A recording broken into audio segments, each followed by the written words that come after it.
Footpath ಮೇಲೆ ಆ ಸೈಡಲ್ಲಿ ನಡ್ಕೊಂಡು ಹೋಗ್ಬೇಕಾಯ್ತು ಅಂತ. ಎಲ್ಲಿ ನಡ್ಕೊಂಡು ಹೋಗ್ತಾರೆ? ಗಾಡಿಗಳು ನಿಲ್ಸಿದ್ರೆ ರೋಡಿಗೆ ಬರ್ತಾರೆ ಮಕ್ಕಳು. ಅಡ್ಡ ಬಂದಾಗ ಗುದ್ದಿದೆ. ಬ್ಯಾಟರಾಯನಪುರ ನಿಮ್ಮದೇ ಕ್ಷೇತ್ರ, ನೀವೇ ಗೆದ್ದಂಥ ಕ್ಷೇತ್ರ. ನಿಮ್ಮ ಮಕ್ಕಳು ನೋಡಿ ಸ್ವಾಮಿ ಯಾವ ರೀತಿಯಲ್ಲಿ ಫುಟ್ಪಾತಲ್ಲಿ ಗಾಡಿ ನಿಲ್ಲಿಸಿದ್ದಾರೆ.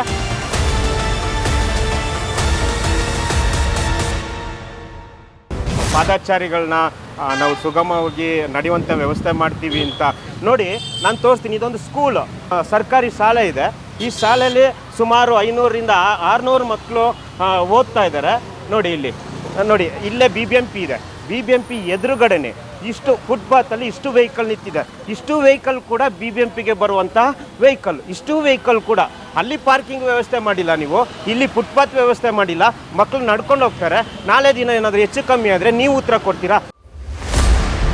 ಹೌದು, ಬೆಂಗಳೂರು ನಗರಾಭಿವೃದ್ಧಿ ಸಚಿವ ಕೃಷ್ಣೇ ಬೈರೇಗೌಡರ ಕ್ಷೇತ್ರದಲ್ಲೇ ಫುಟ್ಪಾತ್ ಒತ್ತುವರಿ. ಇದನ್ನು ಯಾರಿಗೆ ಹೇಳೋಣ? ಅದು ಕೂಡ ಸರ್ಕಾರಿ ಶಾಲೆಯ ಕಾಂಪೌಂಡನ್ನೇ ಗ್ರೇಟರ್ ಬೆಂಗಳೂರು ಅಥಾರಿಟಿಯೇ ಒತ್ತುವರಿ ಮಾಡಿಕೊಂಡಿದೆ. ಯಾಕೆ ಒತ್ತುವರಿ ಮಾಡಿದ್ದು ಗೊತ್ತಾ? GBA ಕಚೇರಿಗೆ ಬರುವ ಸಾರ್ವಜನಿಕರ ವಾಹನಗಳನ್ನು ಪಾರ್ಕಿಂಗ್ ಮಾಡಲು. ಸ್ಕೂಲ್ ಮುಂದೆನೇ ಹಿಂಗೆ ಗಾಡಿಗಳು ನಿಲ್ಸ್ಕೊಂಡೆಲ್ಲ ಇದು ಮಾಡ್ತಾ ಇದ್ದಾರಲ್ಲ, ಇದ್ರ ಬಗ್ಗೆ ಏನು ಕ್ರಮ ತಗೊಂತ ಇದ್ದಾರೆ? ಅದು BBMP ಮುಂದೆನೇ, BBMP ಆಪೋಸಿಟ್ ಮುಂದೆನೇ ಒಂದು ಸ್ಕೂಲು, ಅದು ಸರ್ಕಾರಿ ಪ್ರಾಥಮಿಕ ಪಾಠಶಾಲೆ. ಒಂದು ಬಡವ್ರ ಮಕ್ಕಳು, ಓದೋ ಮಕ್ಕಳು ಯಾರೋ ಒಂದು ಗಾಡಿ ಕೂತ್ಕೊಂಡು ಹೋದರೆ ಅವ್ರ ತಂದೆ ತಾಯಿ ಹಾಸ್ಪಿಟ್ಲಿಗೆ ಹೋದರೆ ಎಷ್ಟಾಗುತ್ತೆ? ನೀವೇ ಒಮ್ಮೆ ನೋಡಿ, ಫುಟ್ಪಾತ್ ಇಲ್ಲದೆ ರಸ್ತೆಯಲ್ಲಿ ಓಡಾಡ್ತಿದ್ದಾರೆ ಅಂತ. ಬೀದಿ ಬದಿ ವ್ಯಾಪಾರಿಗಳನ್ನು ತೆರವುಗೊಳಿಸಲು ಆಸಕ್ತಿ ತೋರಿಸುತ್ತಿರುವ GBA ಅಧಿಕಾರಿಗಳಿಗೆ ಮತ್ತು ಸಚಿವರಿಗೆ ತಾವೇ ಮಾಡಿರುವ ತಪ್ಪನ್ನು ಯಾಕೆ ಸರಿ ಮಾಡ್ತಿಲ್ಲ? ತಮ್ಮ ಅನ್ನದಲ್ಲೇ ನೊಣಬಿದ್ದಿದೆ, ಇನ್ನು ಬೇರೆಯವರ ತಟ್ಟೆ ಬಗ್ಗೆ ಇವರಿಗೆ ಚಿಂತೆ ಯಾಕೆ ಅಂತ ಪೋಷಕರು ಪ್ರಶ್ನಿಸ್ತಿದ್ದಾರೆ. ಗುದ್ದಿದ್ರು, ಗಾಡಿ ಅವ್ನು ನಿಲ್ಸೇ ಇಲ್ಲ. ಇಲ್ಲಿಂದ ಜಕ್ಕೂರ್ಗೆ ಹೋಗಿ ಹಿಡ್ಕೊಂಬಂದ್ರಿ, ಅವ್ನು ಒಂದೇ ಮಾತಂದ, ಅಡ್ಡ ಬಂದಾಗ ಗುದ್ದಿದೆ. ಫುಟ್ಪಾತ್ ಮೇಲೆ ಆ ಸೈಡಲ್ಲಿ ನಡ್ಕೊಂಡು ಹೋಗ್ಬೇಕಾಯ್ತು ಅಂತ. ಎಲ್ಲಿ ನಡ್ಕೊಂಡು ಹೋಗ್ತಾರೆ? ಗಾಡಿಗಳು ನಿಲ್ಸಿದ್ರೆ ರೋಡಿಗೆ ಬರ್ತಾರೆ ಮಕ್ಕಳು. ನೀವು ಹಂಗೆ ಏನೋ ನಿದ್ರೆ ಬೇಕಾ? ಸಾಯಂಕಾಲ ಸ್ಕೂಲ್ ಬಿಡ್ಬೇಕಾದ್ರೆ ಬನ್ನಿ ಪಾಪ. ಟೀಚರ್ಗಳು ಪಾಠ ಮಾಡೋದು ಬಿಟ್ಟು ಮಕ್ಕಳನ್ನ ರೋಡ್ ಕ್ರಾಸ್ ಮಾಡಿಸೋದಕ್ಕೆ ತುಂಬ ಬಾಧೆ ಬೀಳ್ತದೆ. ಫುಟ್ಪಾತನ್ನೇ ಒತ್ತುವರಿ ಮಾಡಿ ಪಾರ್ಕಿಂಗ್ಗೆ ವ್ಯವಸ್ಥೆ ಕಲ್ಪಿಸಿ ಕೊಟ್ಟ GBA ಅಧಿಕಾರಿಗಳಿಗೆ ಸಚಿವರ ಆದೇಶ ಅನ್ವಯ ಆಗಲ್ವಾ? ಅಥವಾ ಸಚಿವರ ಕ್ಷೇತ್ರ ಅಂತೇನಾದರೂ ರಿಯಾಯಿತಿ ಅಥವಾ ಹೊಸ ರೂಲ್ಸ್ ಏನಾದರೂ ಇದೆಯಾ ಅನ್ನೋ ಪ್ರಶ್ನೆ ಸಾರ್ವಜನಿಕರದ್ದು. ಆಫೀಸ್ ಮುಂದೆ ಇಷ್ಟು ನಡೀತಾ ಇದೆಯಲ್ಲ, ಒಂದು ಗಾಡಿ ಆಯಿತು, ಏನೋ ಒಂದು ವ್ಯವಸ್ಥೆ ಮಾಡಿದ್ದೀರಾ? ಯಾರೋ ಕಟ್ಸ್ಕೊಟ್ರು, ಯಾರೋ ದಾನಿಗಳು ಏನೋ ಬಡವ್ರ ಮಕ್ಕಳು ಓದ್ಕೊಳ್ಳಿ ಅಂತ ಎಲ್ಲ ಮಾಡ್ತಾರೆ. ಮಕ್ಕಳಿಗೆ ಆಕ್ಸಿಡೆಂಟ್ಗಳಾದ್ರೆ ಯಾರು ಕೇಳ್ತಾರೆ? ಏನೋ ದುಡ್ಡಿರೋರ್ದ ಯಾರೋ ಓದ್ತಾರೆ, ಹಾಸ್ಪಿಟ್ಲಿಗೆ ಹೋಗ್ತಾರೆ. ಬಡವ್ರ ಮಕ್ಕಳು, ಗೌರ್ಮೆಂಟ್ ಸ್ಕೂಲ್ ಅನ್ನೋದೇ ಬಡವ್ರ ಮಕ್ಕಳಿಗಿರೋದು. ಸಾವುಕಾರ ಮಕ್ಳು ಯಾರೂ ಬರೋಲ್ಲ. ಒಂದು ಹಾಸ್ಪಿಟ್ಲಿಗೆ ಹೋದ್ರೆ ಒಂದು ಬ್ಯಾಂಡೇಜ್ ಹಾಕ್ಬೇಕಾದ್ರೆ 300-500 ರೂಪಾಯಿ ಬೇಕು. ಏನೋ ಗಾಡಿ ಒಂದು ಸಿಕ್ಕಿದ್ರೆ ಓಡಿಸಿದ್ರೆ ಪರವಾಗಿಲ್ಲ. ಇವಾಗ ನಮ್ಮ ಹತ್ರ ನಾನೇ ದುಡ್ಡು ಅಂದ್ಕೊಂಡೆ ತಪ್ಪಿಸ್ಕೊಂಡು ನೋಡಿ, ಆಫೀಸ್ ಮುಂದೆ ಇಷ್ಟೆಲ್ಲ ನಡೀತದೆ.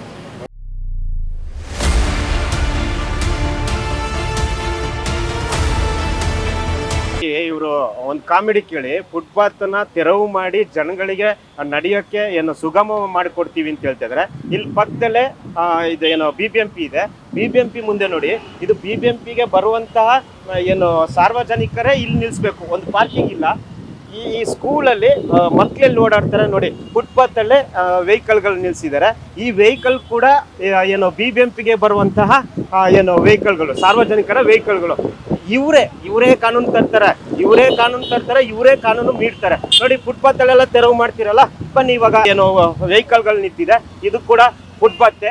ಇಲ್ಲಿ ಸ್ಕೂಲ್ ಮಕ್ಕಳು ಓಡಾಡ್ತಾರೆ. ಸ್ಕೂಲ್ ಮಕ್ಕಳು ಎಲ್ಲಿ ಓಡಾಡೋದು?